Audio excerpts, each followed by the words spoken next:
Galing oh, traffic agad. Nandito pa tayo sa mall area. Buti na lang pwede talagang sumingit-singit itong si Pacquiao.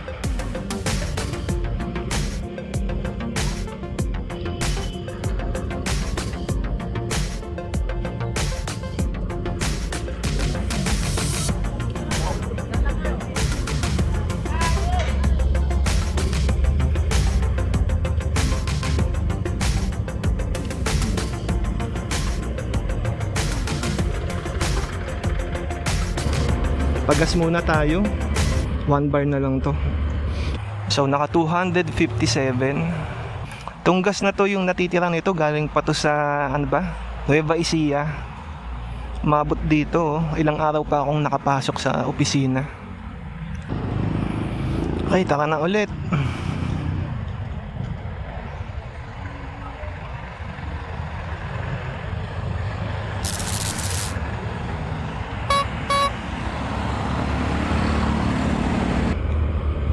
Hello sa inyo mga halabips. Nandito tayo ngayon sa Daang Hari sa Muntinlupa. At papunta ako ngayon sa GMA Cavite.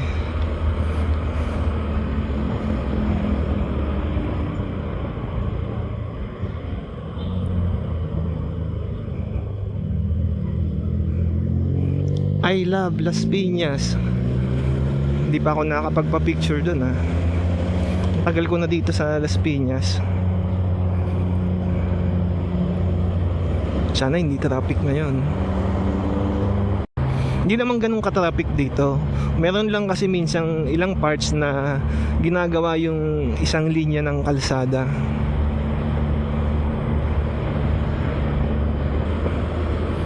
Siya nga pala mga halapips, nag-ride pala ako itong last week. Medyo mahaba-habang ride yun. 4 days yun. Nagpunta ako sa Baguio. Well, hindi yun buong 4 days na nasa Baguio lang ako ha. Siyempre pumunta-punta ako sa ibang lugar. Kasi gusto kong masulit yun. Yung 4 na araw na yun, gusto kong madami akong mapuntahan, madaanan, at saka makita. Kaya yun, medyo lagari talaga yung 4 na araw na yun. Nakakapagod. Bale, 5 region din yung nadaanan natin. Kasi saan ba tayo pumunta? Sa okay, abot, pasok to. Bale yun, 5 region yung napuntahan natin. Una is syempre yung sa NCR, sumunod sa Central Luzon, tapos napadaan din tayo ng Ilocos Region, tapos yun, Cagayan Valley. 4 pala. Pasensya na pala mga halapips, nakalimutan ko lang banggitin yung Cordillera. Ito pa naman yung pinakamahabang nilakbay ko. 4 na araw na ride na yun. Medyo ano nga lang yun, low budget kasi wala pang sweldo ng panahon na yun. Yeah, yun.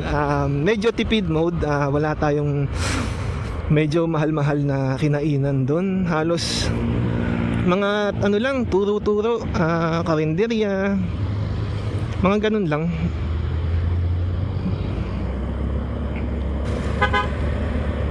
Napakagulo talaga dito sa rotonda na to.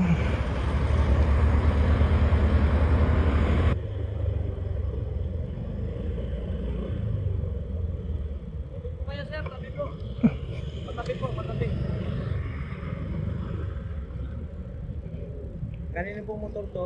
Sa akin ho. Ano pong pangalan? Oh, Repasyo ho.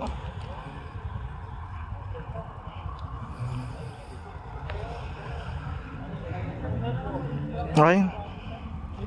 Okay, na-checkpoint tayo. Buti na lang, dala natin palagi yung lisensya tsaka ORCR.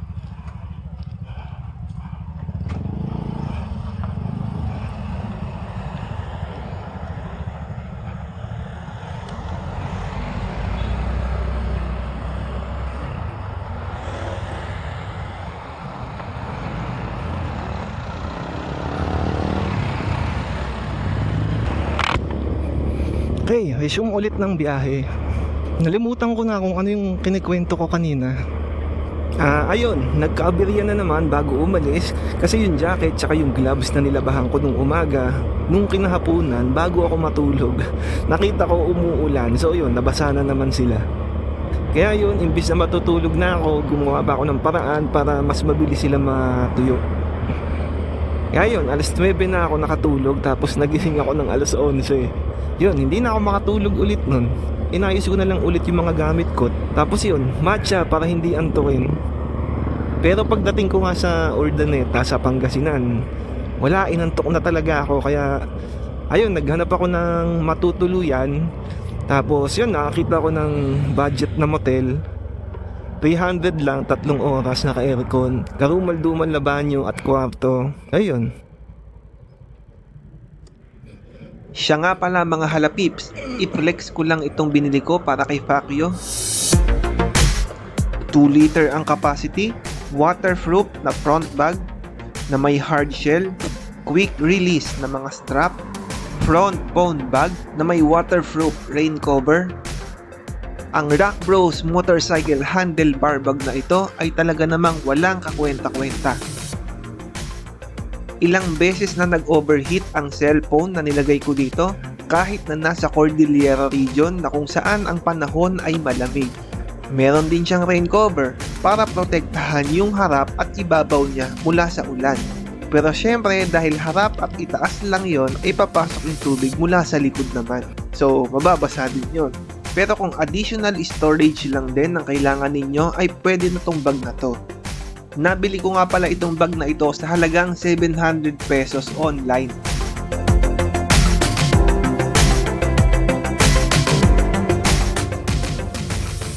Siya nga pala mga halapips, sa 4th day ng ride ko, meron na akong mga nakasama.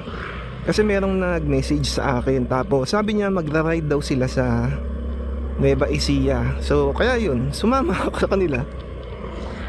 Yun nga, sa day 4 ko sila nakasama hanggang sa pauwi na ng Maynila.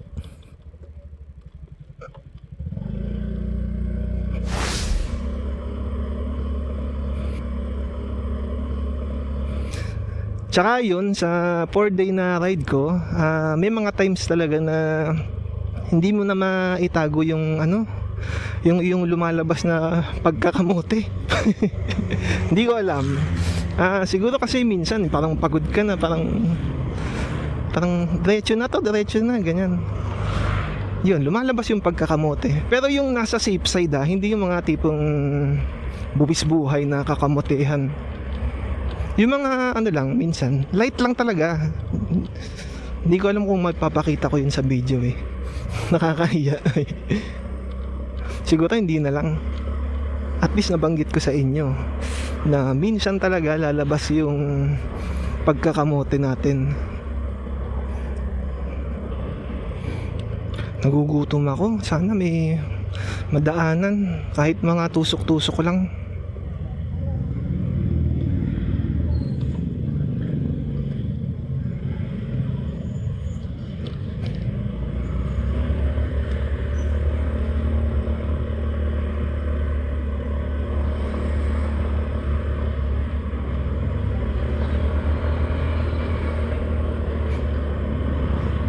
Nakakatawa pala kasi naubos na yung perang dala ko para sa buong ride na yun.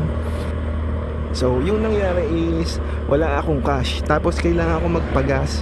So ang ginawa ko is nagbayad ako gamit yung mga barya ko na hindi ko pinapansin. Kaya yun, nagbilang pa kami ni ate doon sa gasolinahan. Nakakahiya. Pero yan, nakapagpagas naman.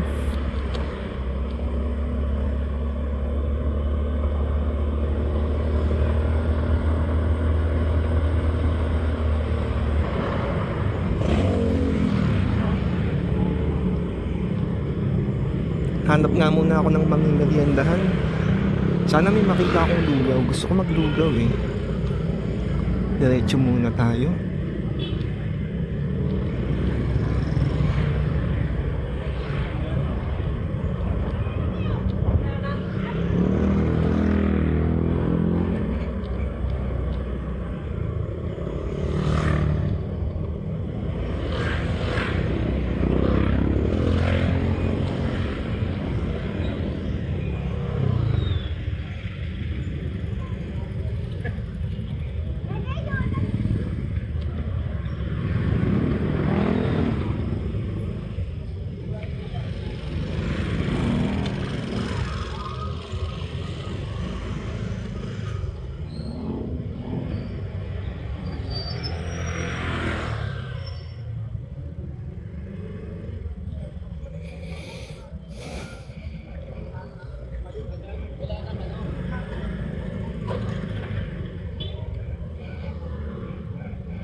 Yun lang, parang puro inihaw tong mga nakikita ko dito.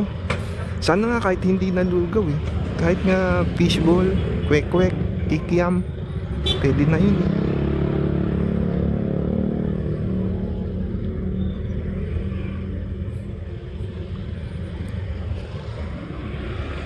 Wala talaga.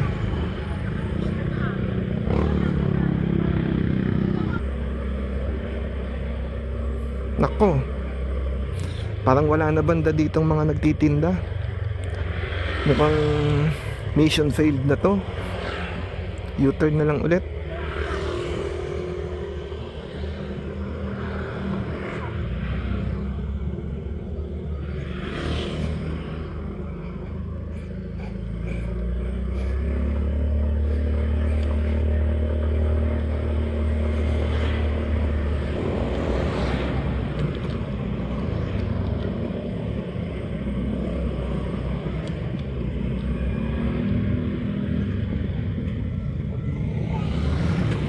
Okay, dito tayo sa kanan, pababa, papunta ng Cavite.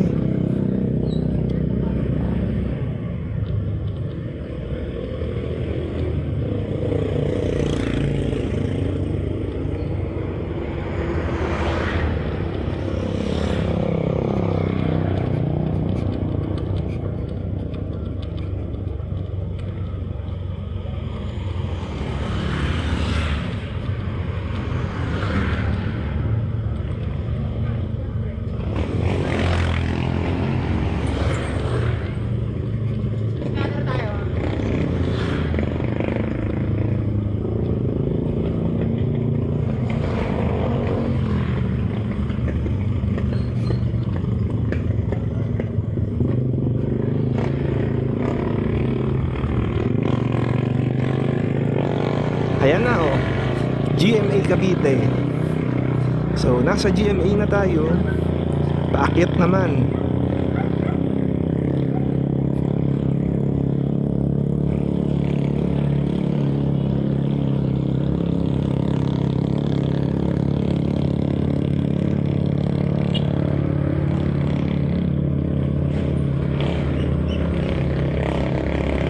Hindi na tuloy ako nakapag-merienda. Ay, ito, takay ko nga dito. Nadadaanan ko lang to palagi, pero hindi ako nakakabili dito.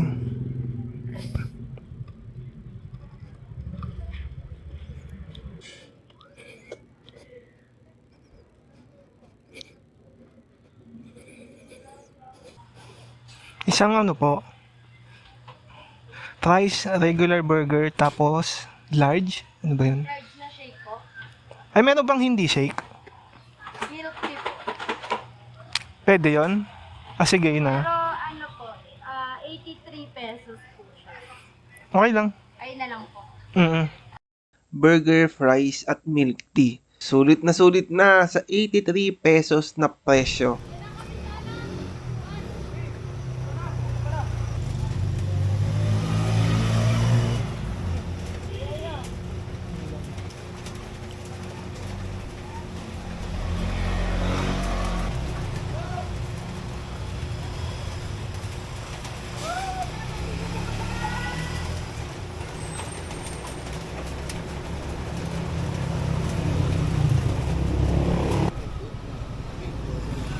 So yun mga lapibs, nandito na tayo sa GMA Cavite at malapit na rito yung bahay namin.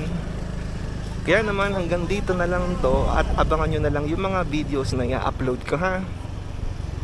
So kung nagustuhan nyo itong video na to ay sana mag-like kayo dyan sa ibaba. At kung gusto nyo pang makanood ng ganitong klaseng video ay subscribe lang kayo dyan sa ibaba. So yun mga halapibs ha, salamat, bye bye.